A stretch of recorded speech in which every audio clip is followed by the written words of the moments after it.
안녕하세요. 명품 이소장입니다. 저는 하남 미사안변도시 개업공인중개사로 일하고 있습니다.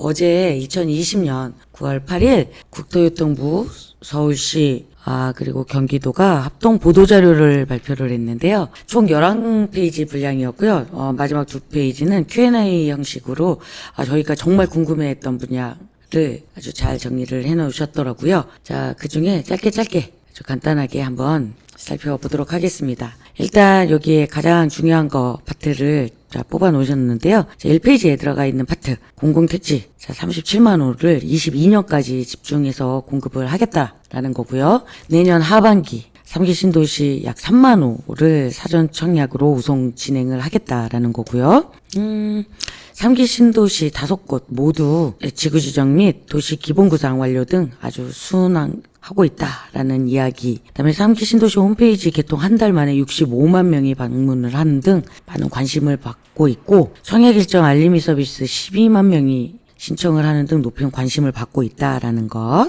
그다음에 편리한 교통 등 수요자 기대를 반영한 신도시를 조성하고 있다.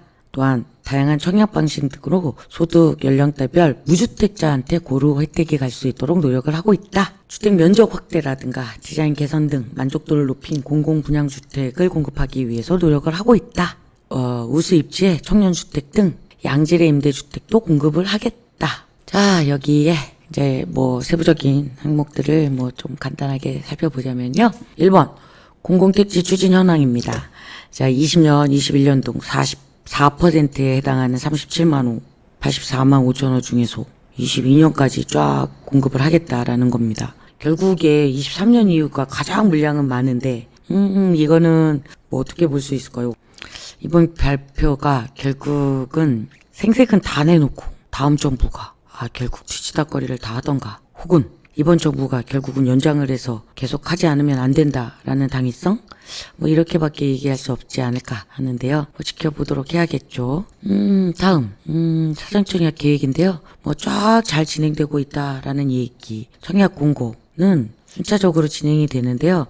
이 청약 공고, 사전 청약을 할 당시에는 입지 조건, 그다음에 주택 규모 몇 세대 정도가 되는지, 그다음에 추정 분양 가격이 얼마 정도가 되는지, 정확한 가격은 아닙니다. 추정 분양 가격, 그다음에 계략적인 설계도하고 주택 정보, 그다음에 본 청약 시기가 언제가 될 건지, 입주 예정 영업일은 언제가 될 건지에 대한 정보는 제공을 하겠다라는 거 정도 얘기이고요. 청약 자격에 대한 이야기도 나와 있는데요.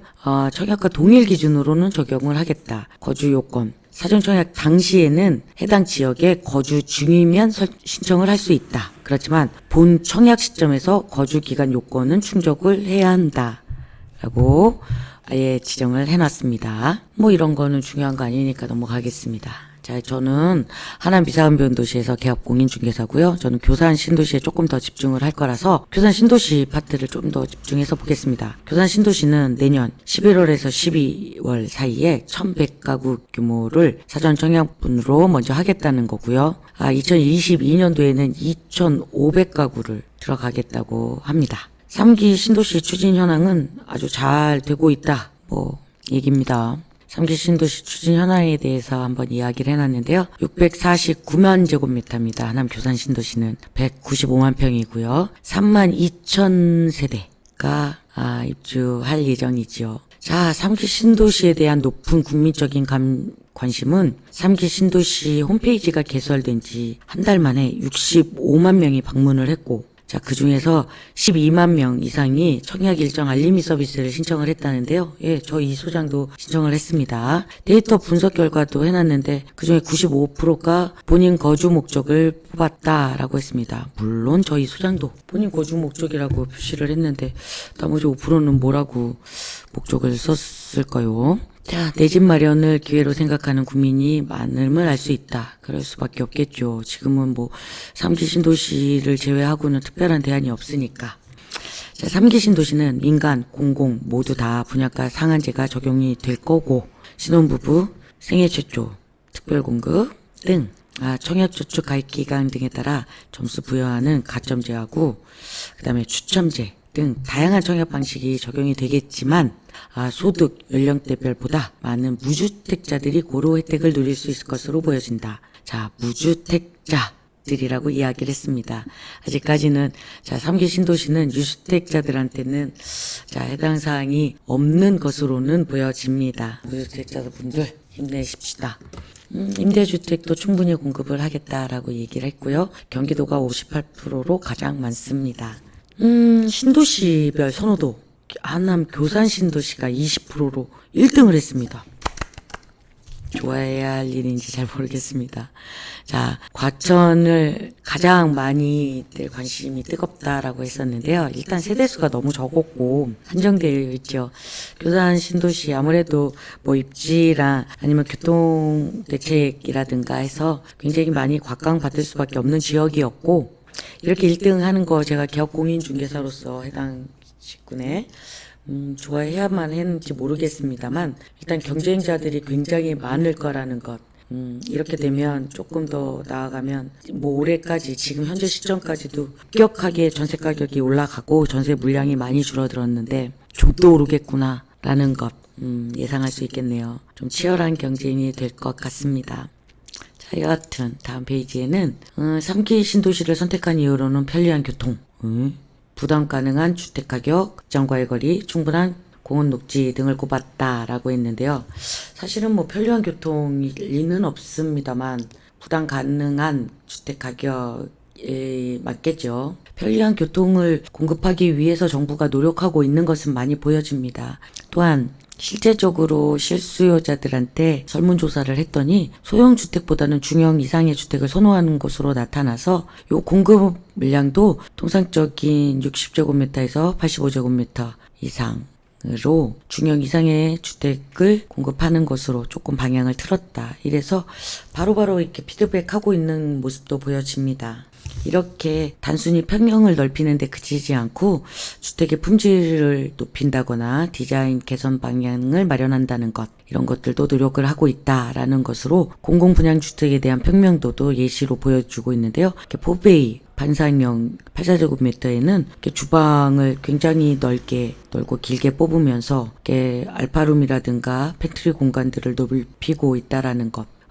이 5일 타입 21평형 규조인데 보통 21평형 규조에는 이게 화장실이 하나 정도였거든요. 근데 욕실을 2개로 뽑는다거나 아니면 드레스룸이나 알파룸 공간들을 넣는다, 이런 공간들을 갖다가 조금 더 노력을 하고 있었다라는 거, 많은 개선점이 보여지고 있습니다.